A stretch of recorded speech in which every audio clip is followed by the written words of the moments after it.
Buong England nagbunyi. Hindi na lang basta pangalan sa social media si Alexandra Ayala. Isa na siyang tunay na inaabangang international tennis star sa Europe.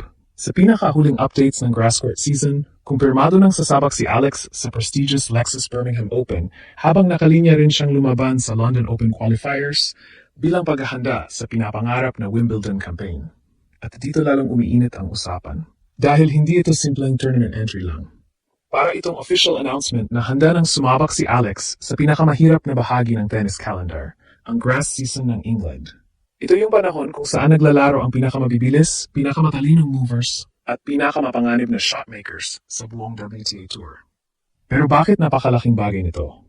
Dahil noong nakaraang grass season, dito rin nagsimulang mabuo ang pangalan ni Alex bilang legit threat sa world stage. Mula Birmingham hanggang Eastbourne, unti-unti niyang ginulat ang tennis world hanggang makarating siya sa kauna-unahang WTA final ng kanyang career.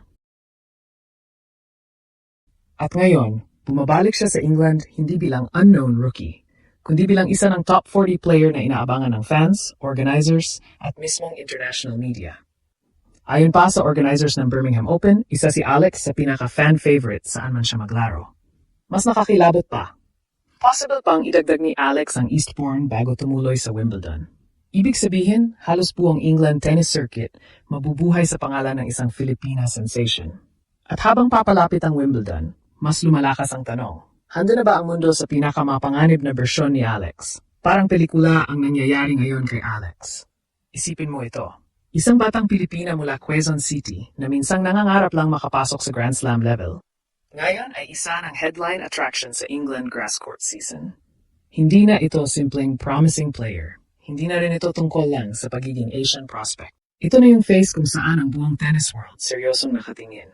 Kaya nang lumabas ang official player list ng Lexus Birmingham Open, mabilis kumalat ang excitement online matapos makita ang kasama si Alex sa major entries ng torneo. At hindi basta kasama lang ha. Sa ilang projected entry lists, isa pa nga siya sa highest ranked names sa draw. Patunay ito kung gaano kabilis ang inakyat ni Alex mula challenger-level hopeful papuntang legitimate WTA contender. Nakakabaliw isipin. Noong 2025, nagsimula lang siya bilang underdog na sinusubukang makahanap ng footing sa grass courts. Pero habang tumatagal ang season, doon lumabas yung pinakadelikadong parte ng laro niya. Mabilis na lefty angles, aggressive returns, fearless baseline exchanges, at composure sa pressure moments. Doon nagsimulang matakot ang mga kalaban. At doon din nagsimulang ma-in love ang English crowd kay Alex. Ayon mismo sa tournament organizers, fan favorite si Alex saan man siya maglaro. Hindi lang dahil magaling siya, kundi dahil dala niya yung energy ng bagong generation, fearless, expressive, at hindi takot sumabay sa malalaking pangalan. Ngayon mas iba na ang atmosphere. Hindi na siya pumapasok sa tournaments para lang makaranas. Pumapasok na siya para manalo. At ramdam ito sa trajectory ng kanyang career ngayong 2026. Nasa top 40 na siya ng WTA rankings at tuloy-tuloy ang kanyang pag-angat matapos ang breakout season sa Miami, Eastbourne at iba pang major tournaments. Pero ang pinaka-importanting bahagi dito, grass courts ang isa sa pinakamahirap na surfaces sa tennis. Mabilis ang bola, maiksi ang rallies, kailangan elite ang movement, anticipation at confidence. Maraming magagaling sa clay o hard court na hirap sa grass dahil sobrang ibang klase ang rhythm nito. Pero si Alex, parang unti-unti niyang naintindihan ang sikreto ng English grass tennis. At kapag nangyari yon, mas magiging mapanganib siya sa Wimbledon. Kaya ngayon pa lang, umiinit na ang usapan sa mga fans.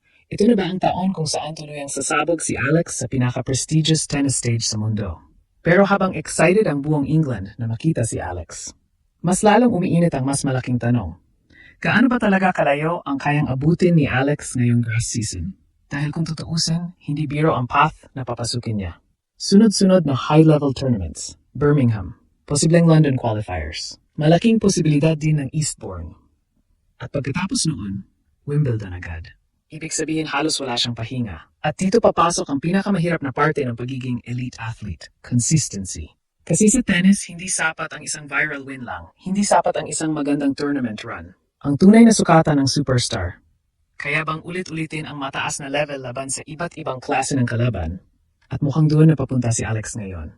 Dahil habang tumataas ang ranking niya, mas nagiging brutal ang competition. Hindi na puro qualifiers o lower-ranked opponents ang kaharap niya, kundi mga veteran players na sanay na sa pressure ng center court, mga Grand Slam killers at mga tactical experts na kayang sirain ang momentum ng batang players. Pero dito nagiging espesyal si Alex. Habang tumitindi ang pressure, lalo siyang nagiging kalmado. Parang habang lumalaki ang stage, mas lalong lumalakas ang aura niya. At yun ang napapansin ngayon ng international fans. Sa social media pa lang, parami ang foreign tennis supporters na nagsasabing isa si Alex sa must-watch players ng bagong generation. Hindi dahil maingay siya, kundi dahil unpredictable at fearless ang laro niya.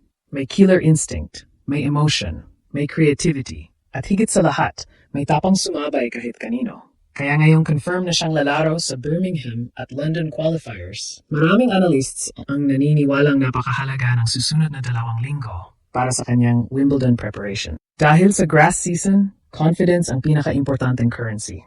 Kapag mainit ang laro mo bago mag-Wimbledon, delikado ka agad kahit sino pa makaharap mo sa draw. At dito lalong nakakagulat ang trajectory ni Alex. Noong mga nakaraang taon, pangarap lang ng maraming Pilipino na magkaroon ng player na regular na nakakasali sa Grand Slam main draws. Ngayon, may Filipina tayong posibleng maging dark horse ng buong tournament. At isipin mo yon. Habang ang buong mundo abala sa mga established superstars ng women's tennis, tahimik namang dumarating si Alex Dela ang pinakamapanganib na sandata ng isang rising star. Walang takot. Kaya habang papalapit ang Wimbledon, mas lalong lumalakas ang pakiramdam na may paparating na special. Dahil minsan sa sports, mararamdaman mo talaga kapag may athlete nang malapit sumabog into superstardom. At baka nasa simula pa lang tayo ng pinakamalaking international takeover ng isang Filipina tennis player sa kasaysayan. Habang papalapit ang Wimbledon, parang unti-unting nagbabago ang tingin ng mundo kay Alex. Hindi na siya basta young Filipina prospect. Hindi na rin simpleng inspiring story lang. Isa na siyang tunay na threat. At yun ang pinakamalaking achievement niya ngayon. Ang mabago ang perception ng international tennis tungkol sa isang Pilipinang kayang makipagsabayan sa pinakamalalaking pangalan sa mundo. Sa Birmingham pa lang, ramdam na agad ang excitement. Sa London qualifiers, siguradong mas lalaki pa ang pressure. At kung matuloy man siya sa Eastbourne bago Wimbledon, ibig sabihin halos buong England grass season, masasaksihan ang pag-angat ng isang bagong Asian superstar. Pero higit sa rankings, trophies, o headlines, mas malaki ang epekto nito sa mga batang Pilipinong nangangarap. Dahil sa bawat laban ni Alex sa Europe, parang sinasabi niya sa buong mundo na hindi limitado ang Pilipino sa pagiging fan lang ng tennis. Pwede tayong maging bida rito. At habang nag-iingay ang England crowd sa pangalan ni Alex, mas lalong nakakakilabot isipin na baka hindi pa ito ang peak niya. Dahil kung ganito na siya kalakas ngayon, ano pa kaya ang magiging Alex pag fully matured na ang kanyang laro sa pinakamalaking stages ng world tennis?